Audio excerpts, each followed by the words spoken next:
Welcome to Salute to the Years, where my family and I discuss everything Disney, from parks, food, and rides to travel tips, movies, and more.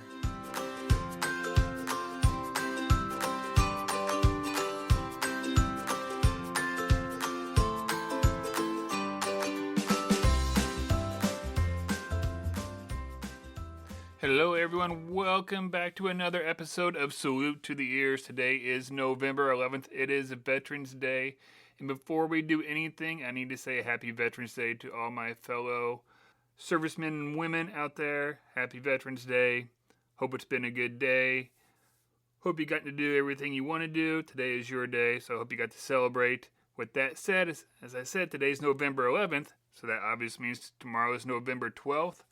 And that means it is the official start of the holiday season at Walt Disney World, and it's also Disney Plus Day. And to discuss it, well, today it's just me. I'm riding solo. I guess it's just a me party. So, yeah, I guess we'll go ahead and get started. Disney Plus Day is tomorrow. If you haven't seen, there's a big long list of things that are coming out tomorrow that you can stream, like Jungle Cruise, new series coming out, and the opportunity to see Shang-Chi as well on Disney Plus. So check out Disney Plus tomorrow. There'll be all kinds of stuff going out. But what I really wanted to talk about on this episode was all the holiday stuff that's going on. It is busy. It's been busy down there over the last week.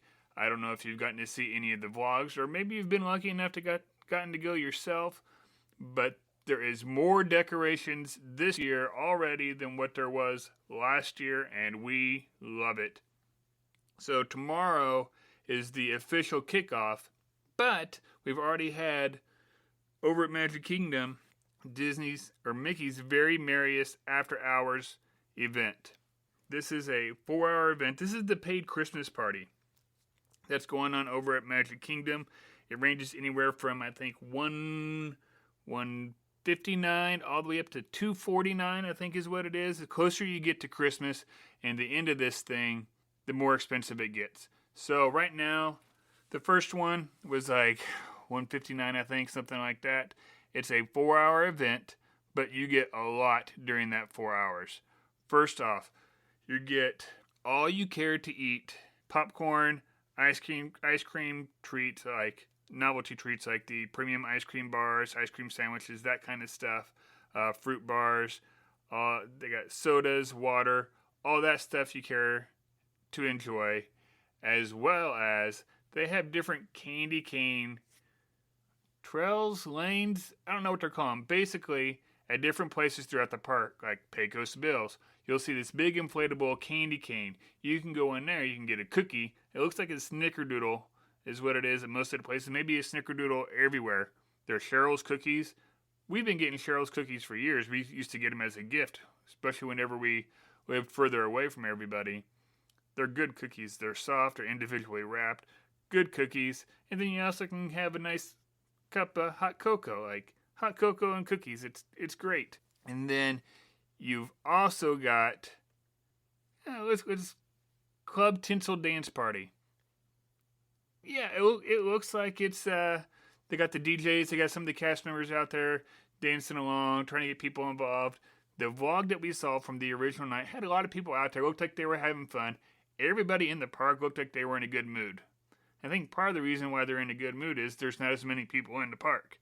It's a limited capacity. And with that comes limited time. You have to wait in the lines. If you want to go ride rides, it's a good time to go do it. It looks like a lot of this stuff was pretty much walk-on.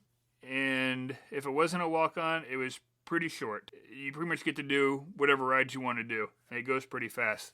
But the big thing with this party and with this after hours event is you have a stage show, which Mickey, Minnie, whole gang comes out singing Christmas songs from their past.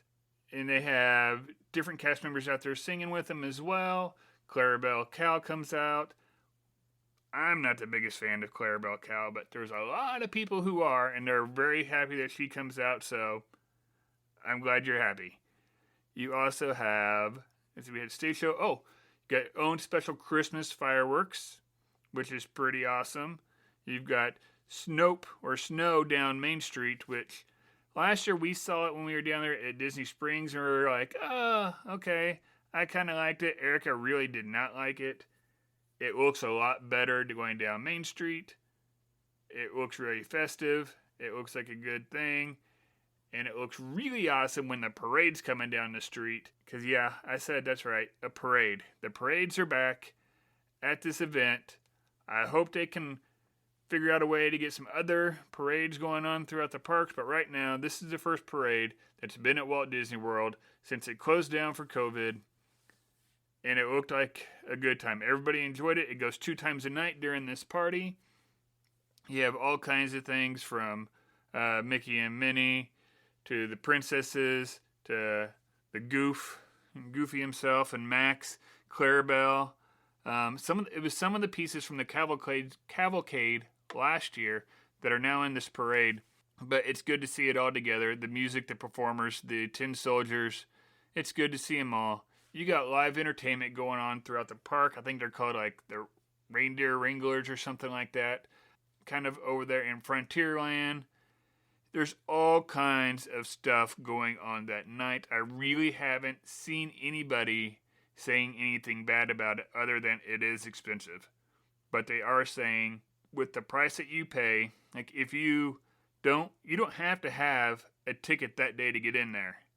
It's if you have a ticket to this after hours party, you can show up at 7. So that means you can do everything you want in the parks from 7 till 1 in the morning. This thing goes till 1 in the morning.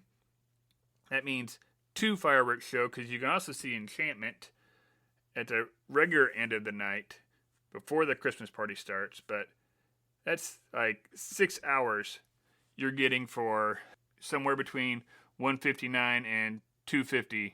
You can get a lot of stuff done in that time. So you don't necessarily need to buy a ticket to Magic Kingdom that day. Me personally, if I was going to go to the event that night, I probably wouldn't go to Magic Kingdom that day. If I'm going down to the park for a few days, I'd probably choose to go to a different park, but that's me.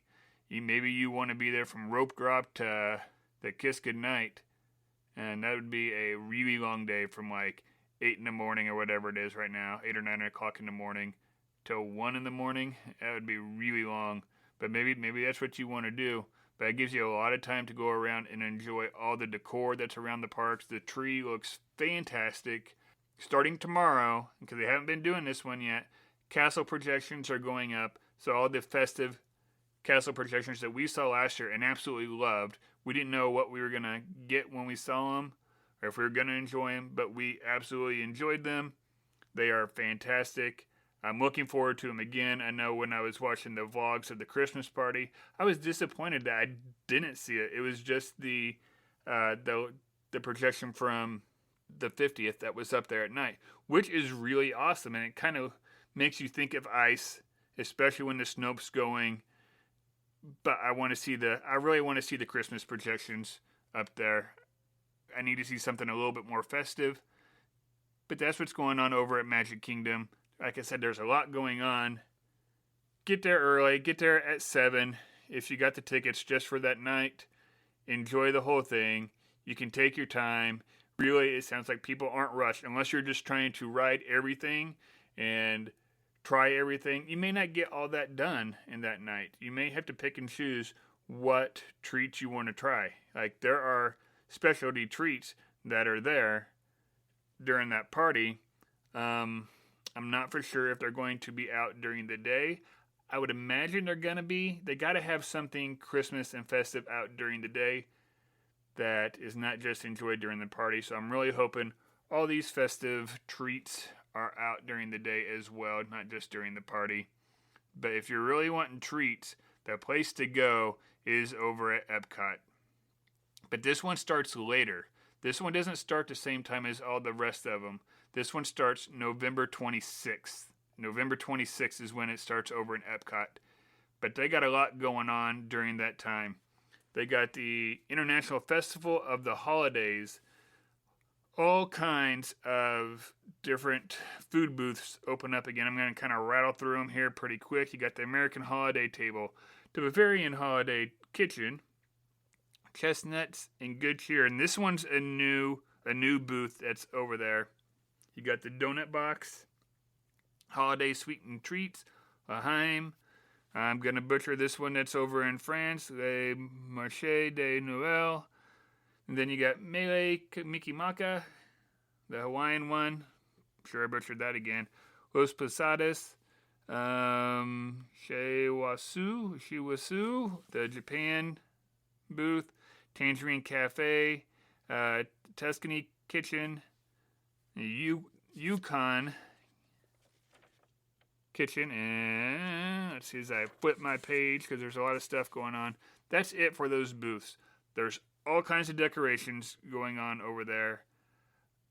Their tree is fantastic. All the trees in all the parks are fantastic. I'll tell you which one was my favorite last year when we get done here.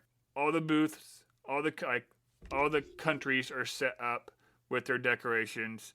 And to go along with those decorations this year, because you didn't have them last year, is the storytellers. You got people dressed in costumes from their country, from their culture, sharing their stories of Christmas and their traditions back in their country. Something that was sorely missed last year that's back this year. I wish I was there to go around and enjoy it and listen to it. I think it's really going to be something that kids may listen to one or two of them. It's going to be hard to get kids to listen to all of those around the whole World Showcase, but they'll listen to some of them. Some kids may really enjoy it. I know my kids, when they were little, I may have gotten them to listen to one or two, especially if I gave them treats, but we weren't going to be able to listen to a whole bunch of them. But as an adult, I would enjoy it now. And I think that's kind of, over in World Showcase, I think that's kind of what we run into more, is the older we get, the more we appreciate it. But that's what's going on. Oh, you got storytellers, I said that. Then you also have the cookie stroll. The cookie stroll is back. So if you don't know what the cookie stroll is, when you get into the World Showcase, you can go around, you can find a map. It lists all these cookies, and you go around, you get like these 6 or 7 cookies, put a stamp on there or a sticker, whatever it is. It's usually a sticker. And by the time you get to the end of it, you go get this last one, you get your sticker, you get a special prize to go along with it. It says you completed the cookie stroll. Good thing about this is you don't necessarily have to complete it in one day. If you're going to be going back there more than one day, you can divide it up because it's a lot of cookies. And they're not individually wrapped cookies, so it's hard to bring them with you. We kind of thought maybe we could do that last year. We thought, especially with COVID stuff going on, we'd be able to, but that wasn't the case. It's a lot of cookies. But the big thing a lot of people are excited for over in Epcot is the Candlelight Processional is back. If you don't know what this is, it's actual cast members that end up, basically they're dressed in, think of like choir robe, and up there singing, and a celebrity narrator comes out and tells the story of Christmas, and all the cast members are holding candles, hence the reason why it's called a Candlelight Processional. And you get the story. It's loved by many. It's a good excuse for a lot of people to get dressed up. A good date night for couples.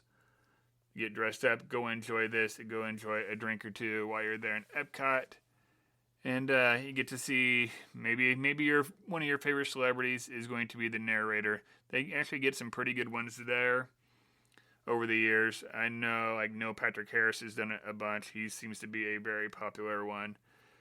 And this year, I know he got Blair Underwood, Pat Sajak, which I don't know why Pat Sajak, but they got Pat Sajak. They got all kinds of them. That one just stuck out, and I'm like, really? Wheel of Fortune? But okay. All right, we'll go Pat Sajak. I think that's really what you got. Oh, there's all kinds of live entertainment. All the live entertainment's coming back from the Jamators? The guys banging on the drums or on the trash cans. You got all the live, you got the singers that have been going on there for a little bit, and then some of the, what's the other one? I looked at it earlier, what they call Joyful, maybe, and they're singing different songs, kind of almost like a small, like, show choir. I guess would probably be the best way. They are singing some of the different songs from around the world. Some of the songs they're really, really good. I've seen enough video of them, and I actually think I've seen them before. I just didn't get to see them last year because last year they weren't performing. I'm glad all the live entertainment's coming back. It's really going to make it feel even that much more festive, especially in Epcot, especially as you get away from all the construction walls. That'll be really helpful.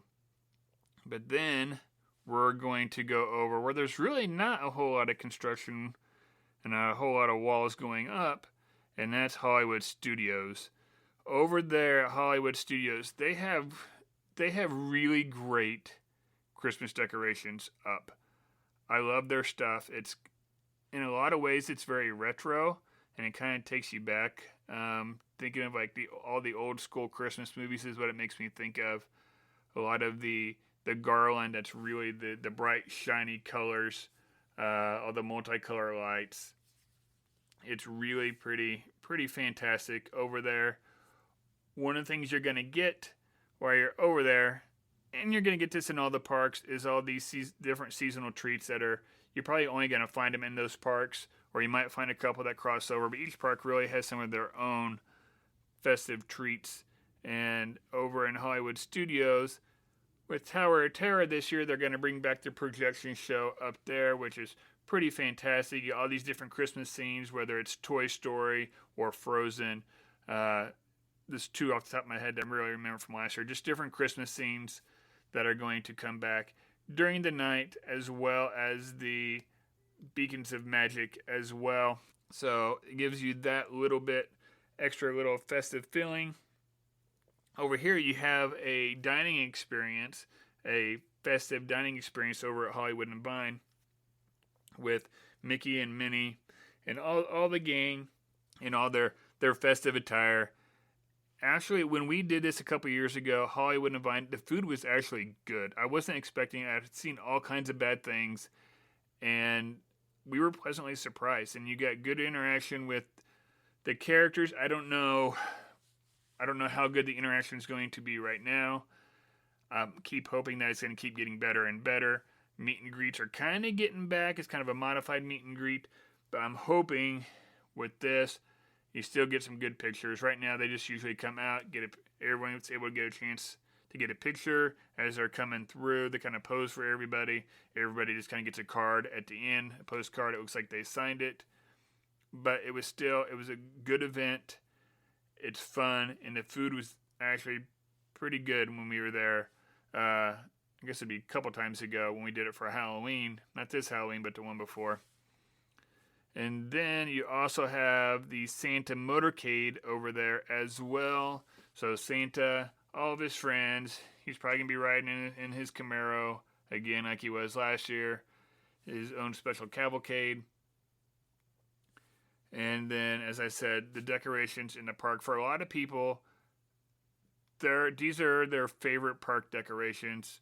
It seems to go back and forth in between Magic Kingdom and Hollywood Studios. I really like them both. I really can't pick one. What I will say about the decorations inside Hollywood Studios, though, is they're not down in Galaxy's Edge. It's not part of the story. They don't celebrate Christmas in Batuu, evidently. So there's no decorations really back in there, and it's minimal over in Toy Story Land as well. There's some, as you look around, you'll find some decorations, but just not as much as you will throughout the rest of the park. I got a feeling there may be a few extra things thrown in, especially at Hollywood Studios. So kind of keep your eyes open, and we'll keep looking as well and see what we hear. But I got a feeling there's going to be more to come there. I wouldn't be surprised if we see some Snope, maybe. It'd be a good place, like down Sunset Boulevard, maybe. Would be a good place, but yeah, it'd be festive. But I guess you don't get a whole lot of snow in California, and that's where you're supposed to be at with that. So I don't know. Maybe not. And then the last park, but definitely not the last thing we're going to talk about, over Animal Kingdom. Animal Kingdom actually had my favorite tree when we were there last year. I was surprised. I really wasn't expecting it, but it was so different than everybody else's tree that I absolutely loved it. It was a gorgeous tree. It's before you actually get into the park, which is something that's not the same as all the other parks. All the other ones, you have to go in to see the tree. This one is right outside before you go in, and it is tall and festive, and all these different decorations from kind of around Asia and Africa that are on it, and it's fantastic. In there, you're also going to have what's called the Merry Menagerie, which is like puppets on a string. They're really awesome. You got like penguins and polar bears. They weren't there last year when we were there. They're coming back this year. They're a fan favorite. They're adorable. I would love to be able to go see them. I wish they were there last year. They have all kinds of merchandise that goes with them too. So if you get a chance to go see them, please go see them. They're pretty fantastic. And then you're going to have all the festive flotillas. You got Santa. I think Chip and Dale are going to be dressed up. You got all kinds of different characters that are going to have a festive flotilla. If you don't know what the flotilla is, it's Animal Kingdom's version of a cavalcade. You throw them on a pontoon boat, and you have different places in the park where you can see them. And then at night, so you've had the beacons of magic going on the Tree of Life at Animal Kingdom. You're going to have a festive edition going on over there as well. Also, you have culturally specific Christmas decorations going on in the parks. It's pretty fantastic. Pandora really doesn't have it because Pandorians, they don't celebrate Christmas at Pandora. I don't know how to pronounce that. Pandorians? All right. I probably know. I just can't think of it. But yeah, no Christmas decorations back in Pandora. But everywhere else, you got decorations around there, if I remember right. And it was pretty fantastic. It was really good. And I'm sure like all the other parks are going to have more there this year than they did last year. Because last year was just enough to kind of please people, but they didn't go all out. But then that takes us over to, we have Disney Springs, and we have the resorts left. I guess we'll talk Disney Springs first. Disney Springs, of course, you're going to have all the decorations up on the stores because, well, people want you to come in and go Christmas shopping in their stores. There you also have the Snope. I talked about it earlier. It was just a little heavy last year, and Disney Springs was insane that night when we were there. It was absolutely insane. It was a weekend, I think. I think it may have been a Friday, so that was on us. We know better. But yeah, it was insane. And the place, there was one area where they really had the Snope and the snow, and it just made the crowd even thicker. So that really wasn't real enjoyable. And the Snope was really kind of sticking together. It wasn't like blowing apart and looking like snow. It just looked like big balls of soap suds coming down. That's what you had going on there. But most importantly in Disney Springs, you had the Christmas tree stroll. They brought that back this year. It's kind of like the cookie stroll. So you go, you find a map. This map shows you where all these different Christmas trees are at. You can go around, find the tree, put a stamp on it. It's kind of a fun little scavenger hunt for the kids, and that way you get to kind of go around and you're looking at all these Christmas trees, and there's everything from Haunted Mansion to The Nightmare Before Christmas, to Beauty and the Beast, to Frozen, Toy Story. Disney Plus has a tree this year. I guess it's maybe because Disney Plus Day, or maybe it's because Chapek is really just kind of pushing Disney Plus really hard. But there's trees for everything, and I think there's a tree probably for everybody to enjoy, whether you like Marvel and Black Panther or Pixar. There's something for everybody when it comes to the Christmas trees. And then for the adults, you can also head over to Jack Lindsay's Hangar Bar Holiday Takeover. Jacques Lindsay's Hangar Bar, what this is, he's supposed to be Indiana Jones's pilot. So that's what it's kind of themed as. And then they put a holiday twist on it this time of year. And it looks like a good time. It looks like fun. But from what I understand, you better have a reservation or get there early in order to get in, because it's pretty busy this time of year. But if you're going to be there and you're going to stay late, well, then maybe you should go stay at one of the resorts. We stayed at Saratoga Springs last year, close to there, which was nice because it was a 10-minute walk at most for us, so we could walk and enjoy Disney Springs, especially the parts that weren't super crowded, and then just walk right back to our room, which was pretty fantastic. Good thing about all the resorts is all the decorations at the resorts are coming back. I don't know if any of you have seen the pictures of what's going on over at Grand Floridian and their massive gingerbread house that's going back up this year. I got to imagine that smells pretty freaking fantastic. All those places smell great anyway, but now you got their Christmas tree up, you got their big, huge gingerbread house up. Everybody's getting their trees up. I saw it today. Wilderness Lodge got all their decorations up, which for a lot of people, that is Christmas. Wilderness Lodge at Christmas time and their decorations makes them think of Christmas. We absolutely loved Grandestino last year. It smelled great. Their tree was wonderful. Everybody has their own twist of a tree. Some of them are great big, like Grandestino or Floridian or Wilderness. Their trees are gigantic and tall. Over Old Key West, it's not very tall. It's a pretty small tree just because they don't have the ceiling for it. So it really is resort specific, but each resort really does a good job at decorating. So please, please, please go around, enjoy those resorts. If you have time, go around and see all those decorations because they're pretty fantastic, and figure out which one you like for yourself. Everybody's different. Everybody has what they like, whether it's white lights, colored lights, big trees, small trees, whatever they like. And you find what you like, then let us know, because you can follow us at Twitter and Instagram at Salute to the Ears. Let us know which ones you found that you liked, or resorts you've been to and you like, I really enjoy that. Let us know. And then please also share this podcast and share what we say on Twitter and Instagram to your friends and help us grow this thing. We're trying to make this thing a little bit bigger. We're having fun doing this, so trying to make it grow. With that, please, please, please go out this week and find your joy and have a magical week.